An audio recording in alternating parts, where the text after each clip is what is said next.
Elderly dog right at home at assisted living center.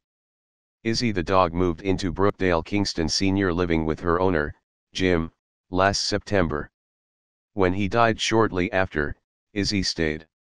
Jim, Brookdale releases only first names for privacy reasons, had no family in Tennessee who could take Izzy.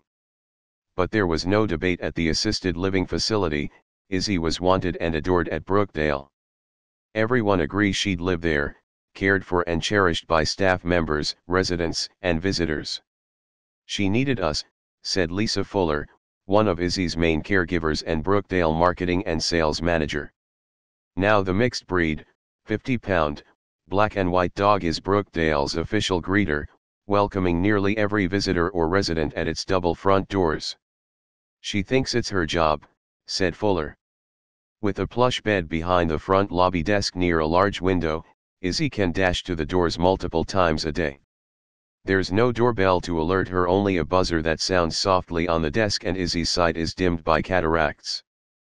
But the affable canine somehow knows when there's hospitality to be shown. And in between, she nestles to nap on her blanket-covered bed. Not much is known about Izzy's life before she retired to senior living. Maybe there's some collie in her DNA. Jim told others he'd owned the dog since she was a pup. Her age is estimated at between 10 and 13 years. It was certain he loved her. He refused to enter assisted living unless Izzy came with him. He was in the hospital and he would not come without his dog. I went and visited him in the hospital, and I assured him Izzy would be taken care of if he came here, Fuller said. Brookdale has a pet-friendly policy. Kingston residents own a total of 4 cats and, recently, a pair of dachshunds. Animals are allowed if their owners can care for them and they're no danger to anyone. Fuller says Brookdale staff can help walk and feed animals. When Jim's respiratory problems limited his ability to wholly care for Izzy, staffers began helping out with the dog that had quickly patted into their hearts. When Jim died, Fuller said, "We just didn't even have a second thought about what would happen to Izzy. We knew immediately she had to stay with us because we had already gotten so attached to her. You know, we rescued her, but she really rescued us." Fuller first worried Izzy might grieve herself to death. Jim had gone to the hospital before he died, and Izzy remained at Brookdale. So Fuller tried to slowly transition the dog out of Jim's room. For several days, Jim's room remained as he left it. His clothing wasn't washed, his door left open. Gradually Fowler moved Izzy's belongings out of the room. First it was the blanket over her bed, later the bed itself. We'd let her come and go and she would go back to his room and come back to the lobby. After about a week and a half, we shut his door. She made the transition pretty well. I think it was the residents loving on her. She would go from one door to the next, and each one of them would pet her, give her treats. Izzy got so many treats, and sometimes cookies baked for human residents, she got a tummy ache in December. Well-wishers had to be cautioned against overfeeding her. She's in fine shape now and still makes her rounds of resident rooms.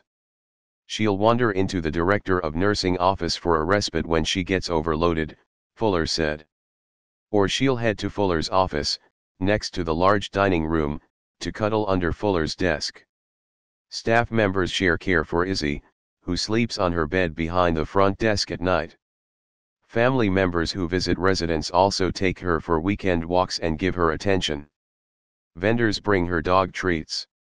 At times it's tough to realize the gray-muzzled animal is a senior dog. She dashes out for walks on Brookdale's front lawn. She doesn't need a leash and readily returns when called. She chases to fetch a squeaky rubber chicken she brought to assisted living. Her sight may be dim but her smell is top-notch.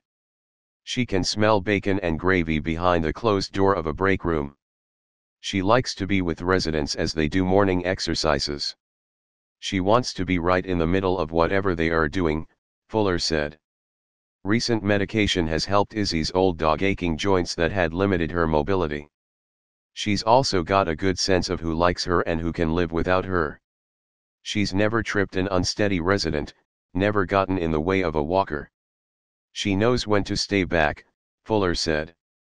Even residents who don't like animals agree Izzy's a good dog.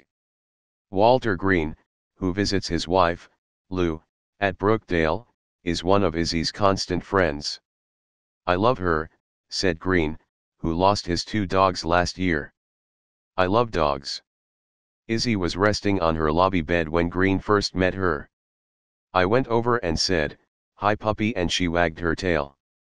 She happily whirls around D. Meloki, Brookdale chef and dining services coordinator, when Meloki leaves the kitchen to visit. But she knows not to go into the dining room.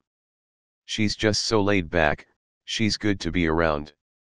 She knows who loves her, Meloki said. She alerts Debbie Tinnell, Brookdale business office coordinator who sits at the front desk, if she needs to go out.